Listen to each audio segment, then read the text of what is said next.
afternoon, YouTube. This is Chuck, and it's Wednesday, February 19th, 2025, about 3 o'clock in the afternoon. And I'm back out here working on my old truck in part 4 of trying to figure out why it's not getting fuel.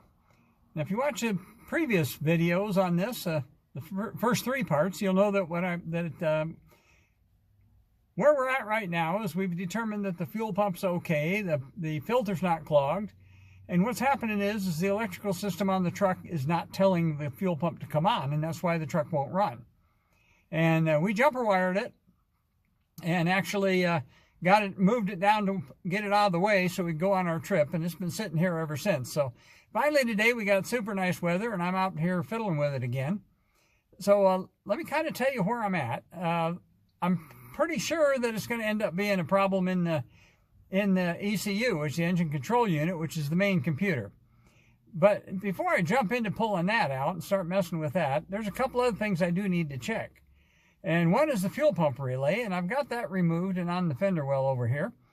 But there's another little issue that came up, that kind of almost a sidebar thing that I found out about. And then there's 2 other things that I need to check. And one of them is right over there on the kick panel on the passenger side is a collision thing. So an impact thing that pops loose and shuts the thing off. Now, I don't think that's it, but I do have to rule that out. The other thing that I came up with, I didn't realize, was that most of these trucks came with dual fuel tanks. And the fuel tank switch fit right in here on this bezel. Well, this being a commercial truck, it only has 1 fuel tank, but it still uses the same wiring harness. And what that meant is that back in here, and I'll show it to you in a second, there's actually a dummy that acts like a switch that's put on rear fuel tank all the time. So I needed to make sure that that dummy wasn't corroded or broke or loose or something like that. And it normally fits right here. But in order to get to it to check it, I have to pull this bezel off. Well, these things are a problem all in themselves. And, this truck is 33 years old now. And these plastic in these things tend to get really, really brittle. And they break pretty easy. And one of the first places they break is this screw hole right there and the screw hole right over here. And they're covered up by these little trim pieces. A little trim piece that fits in there, and a little trim piece that fits over here. So you got to remove these little trim pieces to get to the screws. But this is kind of a weak point in the plastic casting, and most of these are broke. And if you look at this one, yeah, this one's broke too. Well, if that was the only problem, there's actually a company that makes a little plastic thing, kind of a saddle arrangement that fits across there, that you can save these if that's the only problem. But this one here is broke up here. I think you can probably see it right there somewhere. Right there it is. Yeah, it's broke there. And it's very brittle. It seems like every place I touched it, it broke. So in order to get these things out, basically you take those 2 screws out, and then the rest of it is push pins.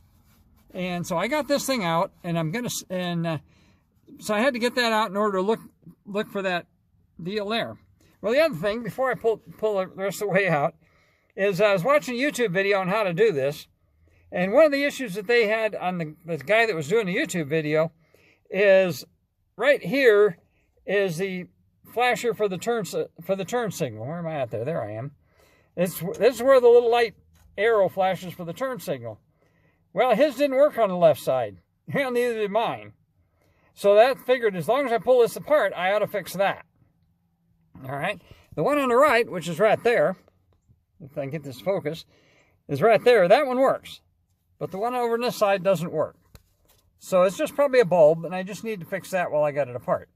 So let me pull this back out of the way. See if I can do it with one hand. There we go.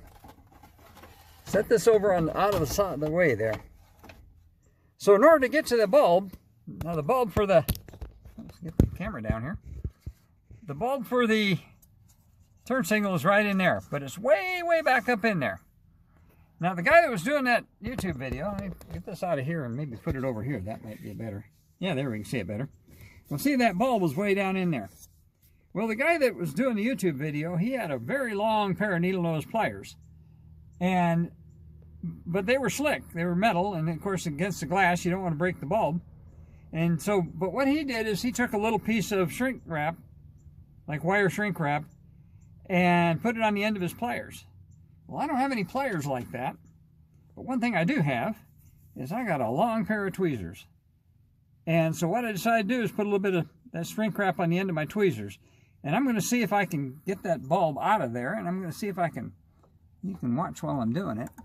I can reach way down in there, and if I can get a hold of that bulb, I might be able to pull that bulb out of there. That's probably why nobody ever changed this before, is because it's a booger to get to. Well, it seems like it goes in there far enough.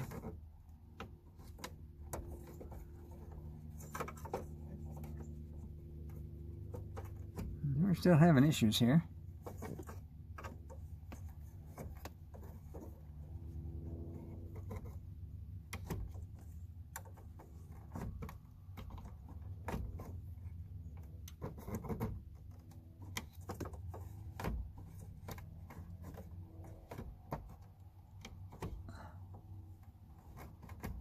I may have to put you guys down.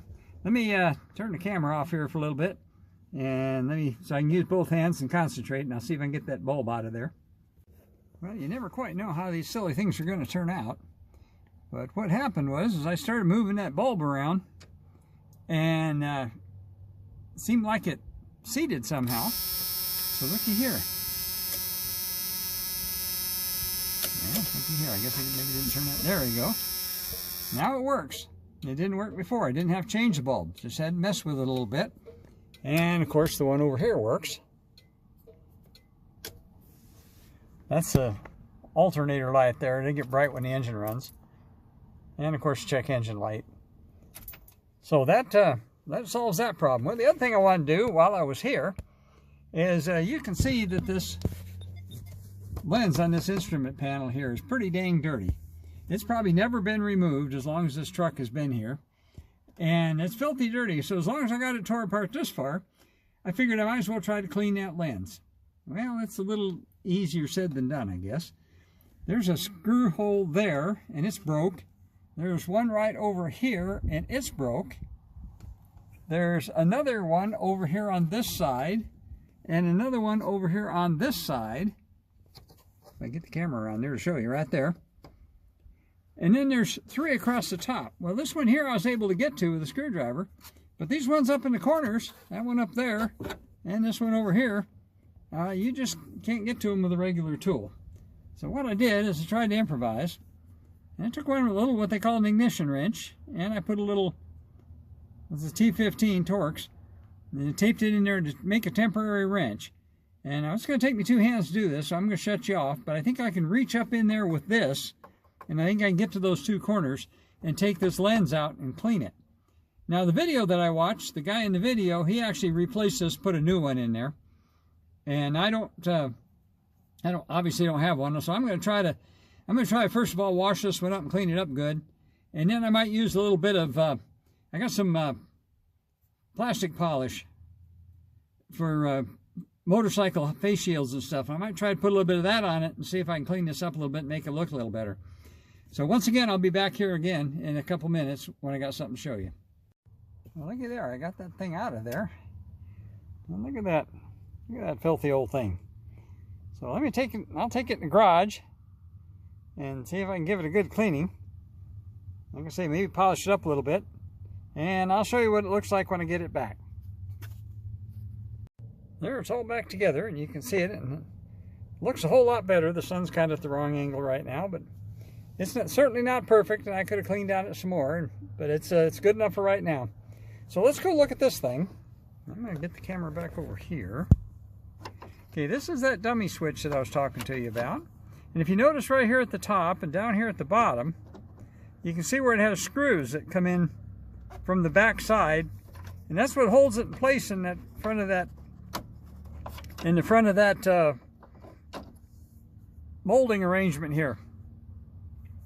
So what we need to look at is we need to see if make sure that looks clean and You notice you can see all the wires going into the back of it. Well, that's because if this truck had the dual tanks, this is where the dual tank switch would be. But since it doesn't have the dual tanks, it's just got this little jumper in there. And I'm going to take a guess. You can see there's no evidence of corrosion or anything on it. So I'm going to take a wild guess that thing's probably okay. And we'll kind of tuck that back in there like that. That's kind of where it fits.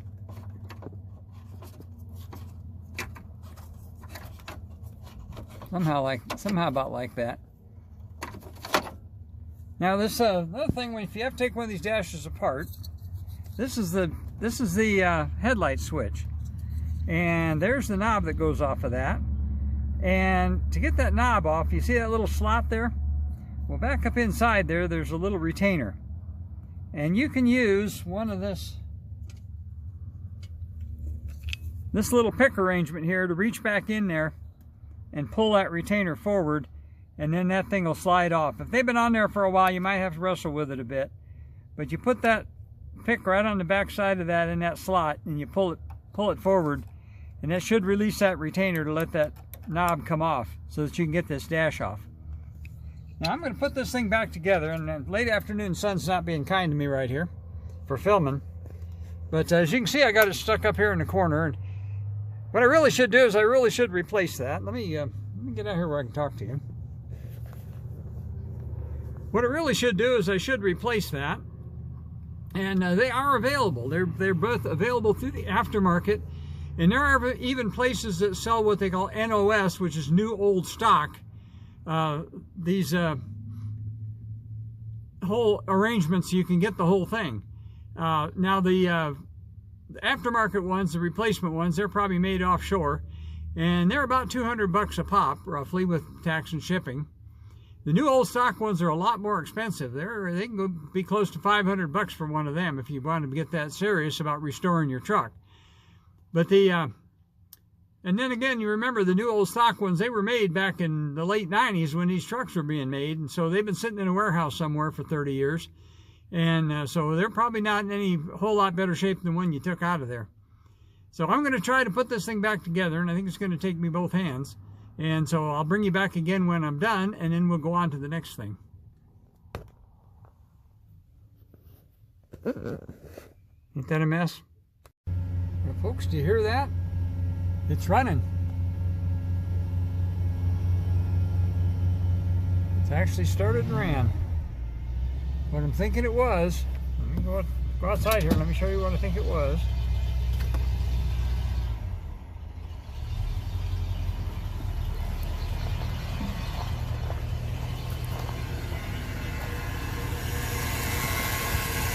Right here.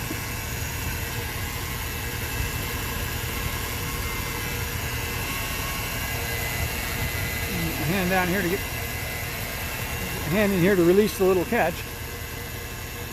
But I think there it is. There's that fuel pump relay right there. I think was just corroded or stuck, or maybe it's got internal corrosion or something. I took it out, hooked some jumper leads to it, and I worked it a whole bunch of times back and forth, and tripped it and figured out which did what, and put it back in here. And just as I was getting ready to pick up my tools for the night, I decided to give it one try to see if it's starting to run. And as you can see, it's running. It actually sounds pretty good. So I'm thinking maybe I'll probably go ahead and get one of these and replace it anyway, because if it failed before, it might fail again. So it was either this connection or one of the other connections somewhere else that was causing it. Fortunately, we do not have to get into the computer, and I'm glad about that. But right now it's running, it sounds good, and I couldn't be a whole lot happier about that. It's kind of amazing the twists and turns these things take. So this is part 4. I'm going to take the truck out and drive it tomorrow and see if it's going to behave itself. But for right now, I'm going to call it a tentative fix, and I'm going to end this one right here and just tell you, as I always do, take care of each other, love each other, be thankful for the life you have. And I'll be back again with another one. I'll do a wrap-up on this, but there wasn't anybody more in the world more surprised than I was when this thing fired up and ran. But there was something I did that fixed it. I'm really not 100% sure what it was. But until I talk to you again, we got the dash back together, and I think we'll try her, see how she works. But for right now, let me tell you, peace out.